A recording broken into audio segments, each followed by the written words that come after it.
ተመስገነ መስገን ዘተመስገነ። ሰላም ከበራት ኣሕዋተይን ኣሓተይን ናይ ኣዜብ ሳባዊት ዩቱብ ተኸታተልቲ ከመይ ቀኒኹም? ኣነ ሰላም ኣምላኽ መስገን ቅንያት ከመይ እሺ።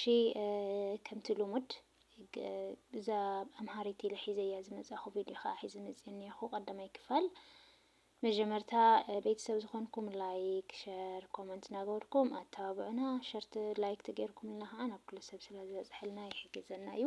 ብመቐጻል ቤተሰብ ዘይኮንኩም እውን ሳብስክራይብ እናገበርኩም ቤተሰብ ኩኑ። ከምቲ ልሙድ ደሞ ሃነፀ ርኢትኹም ኣይፈልየና። እሺ እምበኣር ሓቢርና ንከታተል ብዙሕ ክንመሃር ኢና ይብል።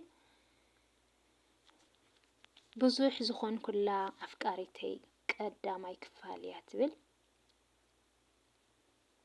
ግዚኡ ብርሃን ፀሓይ ዘይብሉ ንዓይኒ ሕዝ ዘብል እዩ። ኣብታ ካብ መንደር ዝተነፀለት ፍርስራስ ናሕሲ ዘይብላ ገዛ ውሽጢ ክልተ ፍቑራት ኣብ መንደቕ ተላሕሲሶም ተሓቒፎም ኣለዉ። እዛ ፍራስ ገዛ ንኻልእ ዑና ጥራሕ እያ። ነዚኦም ነቶም ፍቑራት ግን ተሓቋቒፎም ውዳሰ ፍቕሪ ዘብፅሑላ ምስጢሮም ትካፈል ተስፋኦም ተድምፅ ደብሪ ፍቕሪ። እቲ ወዲ ናይ ጽድያ ከዋኽብቲ ጫሕ ናብ ዝበልዎ ሰማይ ኣንቃዕሪሩ ኣብ ትሕቲ ደስ ዝብል ሰማይ ምስ ቃሕታይ ኢሉ ኣብ ሕቑፉኡ ናይ ዝተሸጐጠት ኢድ ኣፍቃሪቱ ስሒቡ ሰዓመ። እታ ጓል ዒንቲ ኣፍቃሪኣ ተኺላ ሰማይ ረኣየት። ወትሩ ኣብዛ ፍራስ ገዛ ጽባቐ ከዋኽብትን ወርሕን እንትግለጸላ ኣንቃዕሪራ ትርኢ። ግን ከምቲ ኣፍቃሪኣ ዝበሎ ምንም ደስ ዘብል ነገር ኣይተረኣያን። ንዓኣ ደስ ከብል ዝነብር ምናልባት ሴራሚክ ባይትኡ ዘብረቕርቕ ብፍሎረሰት ብርሃን ናሕሱ ዝደመቐ ገዛ እንተዝኸውን እዩ። ስለዚ ንኣፍቃሪኣ መልሲ ኣይሃበቶን። ኣብ ሕቑፉኡ ተሸጒጣ ትም ምስ በለት እያ። ናትናኤልን ሰናያትን ተመሳሳሊ ኣብ ትሑት መነባብሮ ካብ ዘለዎም ስድራ ቤት ዝርከቡ ፍቑራት እዮም። ግን ናይ ሓባር ሕልሚ ኣለዎም። ካብ ስድራ ቤቶም ዝበለጸ ናብራ ናይ ምምስራት ሕልሚ። ናትናኤል ብኢንጂነሪንግ ተመሪቑ ስራሕ መንግስቲ ምርካብ ቀሊል ኣይኮነሉን። ኮይኑ ግን ጎኒ ጎኒ ዝረኽቦ ስራሕ ካብ ምስራሕ ኣይሰነፈን። ሰናይት ድማ ናይ 12 ክፍሊ ፈተና ክትወስድ ትጽበይ ዘላ ኮይና ንመእተዊ ዩኒቨርሲቲ ዝኸውን ነጥቢ ብጻዕሪ ዘይኮነስ ብጸሎት ክትረኽቦ ካብ ናብ ቤተ ንባብ ናብ ቤተ ክርስቲያን እያ እግራ ተብዝሕ። ክሳብ ዝኾነ ዝኸውን ድማ ደቀቕቲ ሸቐጣት ሒዛ ኣብ ጎደና እናወዓለት ሓድሓደ ጠለባት ተማልእ።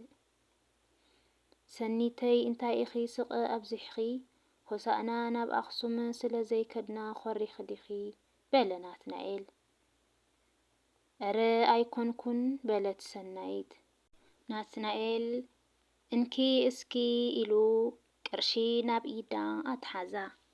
ሰናይት ጸልማት ኮይኑ ክትሪኦ ስለ ዘይከኣለት ክንደይ እዩ ዝብል ሕቶ ብስክፍታ ኣብ ውሽጣ ገይራ ግን ብታሕጓስ ንኣፍቃሪኣ ጥብቕ ኢላ ተሓቐፎቶ። ናትናኤል ውሽጢ ኣፍቃሪቱ ዘንበበ ይመስል። 5,000 ቅርሺ እየን ንሆሳእና ናብ ከተማ ኣኽሱም ክንከደለን ዝሓሰብክወን እየን ነይረን። ንበዓል ንሓደ ሓደ ነገር ክኾናኺ እናበለ ኣፍ ኣፍቃሪቱ ኣፈ ስለ ዝሓተሞ ዘረበኡ ኣቋረጸ። ሰናይት ኢድ ንኢድ ተተሓሒዞም እንትሰዓዓሙ ግዘ ልስሉስ ከብዲ ኢድ ኣፍቃሪኣ ዘይከም ወትሩ ሓርፊፍዋ እዩ። ምስዓም ኣቋሪፃ ኢዱ እንትድህስሶ ብጥቁልቁል ኢሉ ቆሲሉ ደሪቁ ከም እሾኽ ወግኣ። ፍጹም ከይትሰርሕ ኢላ ዘጠንቀቐቶ ናይ ጉልበት ስራሕ ከም ዝሰርሐ ፈሊጣ ኮርያ ካብ ሕቑፉኡ ወፂኣ ረሓቐቶ። ቅንያቱ ንምንታይ ኣእዳዉ ካብኣ የህድሞም ከም ዝነበረ ሕዚ በሪሂላ እዩ።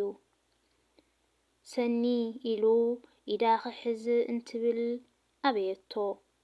እሺ ይቅርታ እናበለ ቅርብ ኢሉ ኢዳ ሒዙ ከይተቃወመቶ ናብ ሕቑፉኡ መለሳ። ንሱ